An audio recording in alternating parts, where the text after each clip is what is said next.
Hey everyone. Yeah, I thought I'd kind of do this little film adaptation, video adaptation, I should say.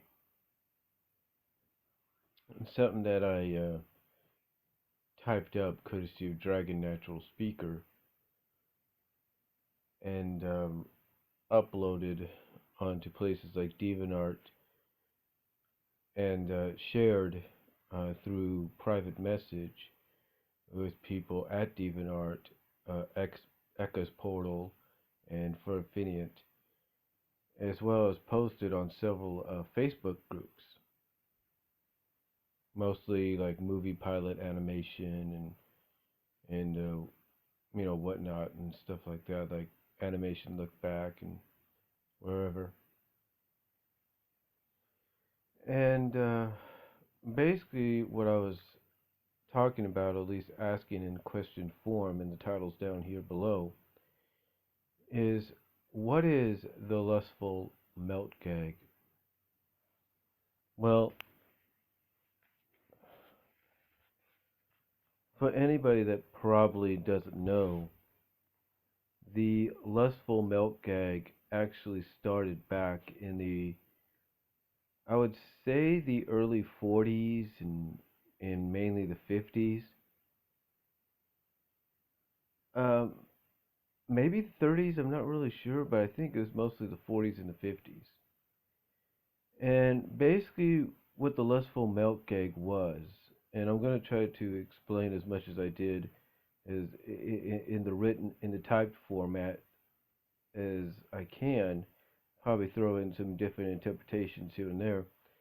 But basically, what the lustful melt gag is when it comes to animation and um, possibly comic book media.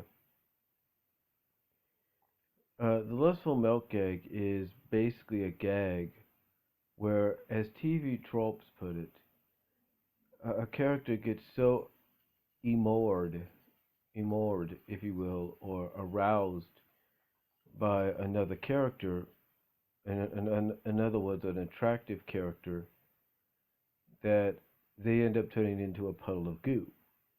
In other words, they melt into a puddle. Now, for some odd reason, I think TV tropes, I believe, in fact, I know because I've read it, has even pointed this out that this uh, trope, as they call it, or gag, as I look at it, is mostly used on the female characters. Now, it does point out, and I do agree, that it has been used on the male characters as well. But a majority of the time, from what I've seen and from what they have seen as well, it's mostly the female character uh, that goes through it. Again, like I said, the male character does go through it as well, but it's mostly the female character. And the way I look at it, as I explained in my written version, I think the reason the female goes through it, the reason the female goes through it more than the male character, I think, is because the writers, the ones that write the scene into the story, I think the writers basically feel that it's funnier if the female goes through it. It's like, I guess they just find it more funnier and more intriguing. And I think this is, and this is something I did not put in the written version, but I think it's also based around something that we have dealt with throughout generations. Anytime, anytime, and this has been seen in recent decades and even currently as well, and like I said, recent decades, currently as well as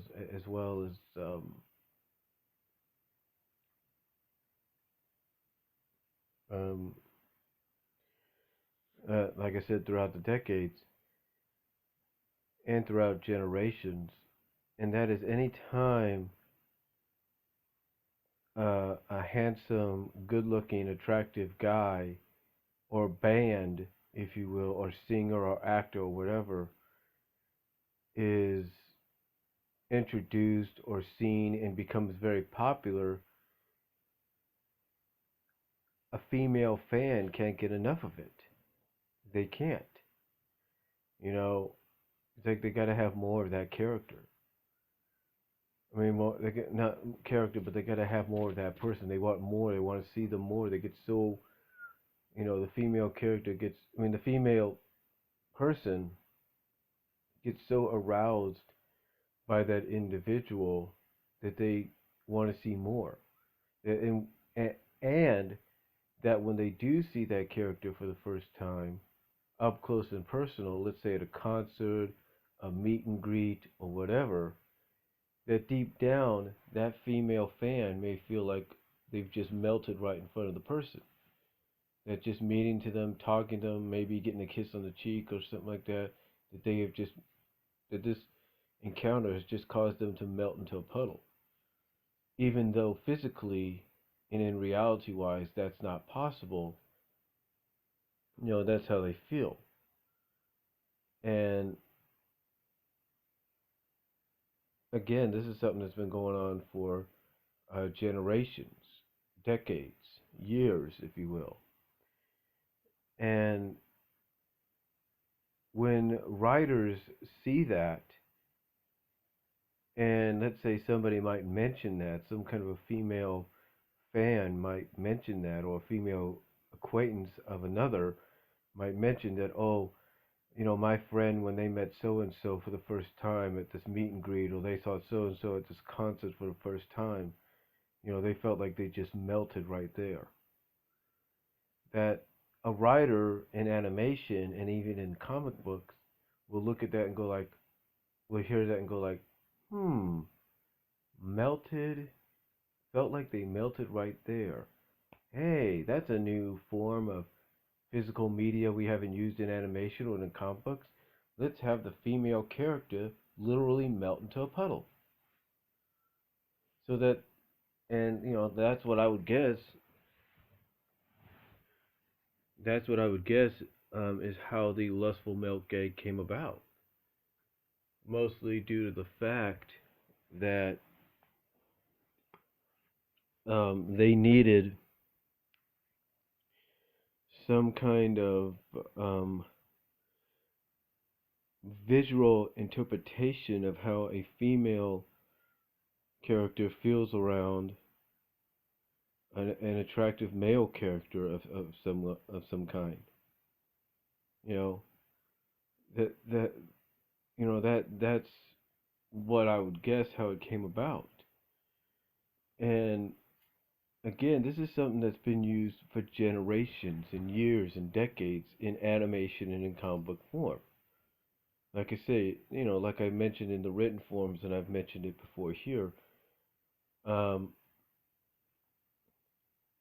in the 1940s, mostly 1944,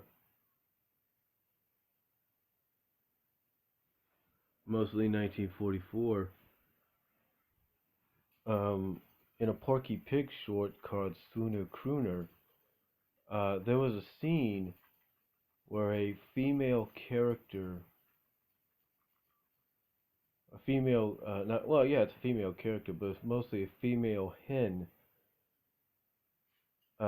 had melted into a rippling puddle of, it had melted into a rippling black puddle with only her little red frills or mohawk, if you will, on top. So, you know, to to see that visually on the screen, you kind of get the idea that that's what the animators were going for. That they were going for how females in real life feel or felt when they would see someone like Frank Sinatra or Elvis Presley or Bing Cosby. They would just get so amored and aroused by them that that's literally deep inside that they felt like they were melting right there. That's how they felt.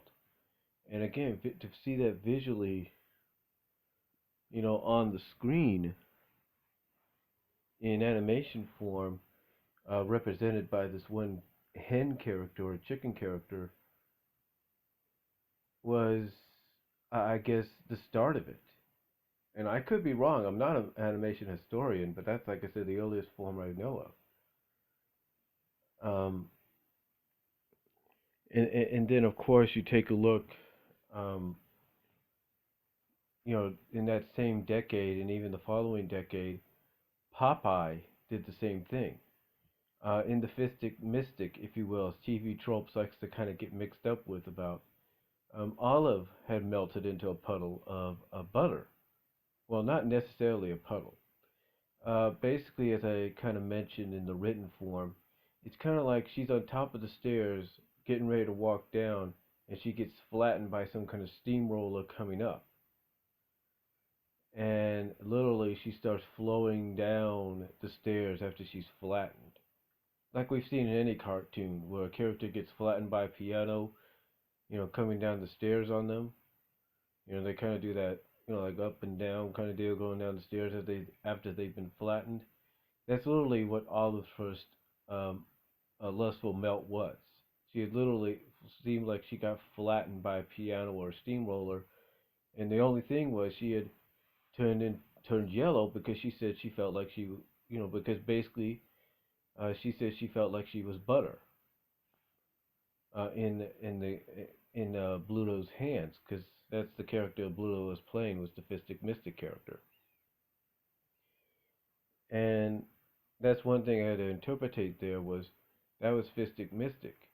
In 1955, around 55, 56, when they did Paula Voo Woos, that's when she melted into a complete puddle of butter. I mean, no flattening, flattening or anything. I mean, just complete melted into a puddle of butter with only her face left, only her smiling face left on top of the puddle as it's flowing down the floor to end the cartoon. And the one thing I pointed out as well is that there were little dry spots appearing on Olive's melted butter form at the end of Paula Voo Woos. And and again, these were just interpretations, I guess, of how a woman really feels when they're in love or they're attracted or they're just amored or aroused by the male equivalent male around them. That's about it. Um, and sometimes it doesn't have to be that either. Sometimes the lustful milk egg can be placed in the most unusual of scenarios. I mentioned in the written version that one of the most unusual scenarios was in Tiny Toons. Now here's what's interesting as I get to that. After the 40s and the 50s, we really didn't see the lustful milk gag that much in animation or in comic book form, as far as I'm concerned. But we really started seeing more of it though as we got into the 80s and mostly the 90s. And as we got into the 90s, Tiny Toon Adventures and Animaniacs were the two shows that had basically reintroduced the lustful milk gag to a whole new generation. Tiny Toons introduced it through the pilot episode. As I was mentioning, they had somewhat strangely introduced it or reintroduced it in the episode Europe in 30 Minutes, where Babs melted into a puddle after seeing the royal couple. They did it twice with Plucky in the Acme Bowl and the Pluck Tracy cartoon. And towards the end of the Christmas special, they did it with Babs. So they had reintroduced it. Tiny Toons had reintroduced it, um, through those scenarios, and that was basically given a whole new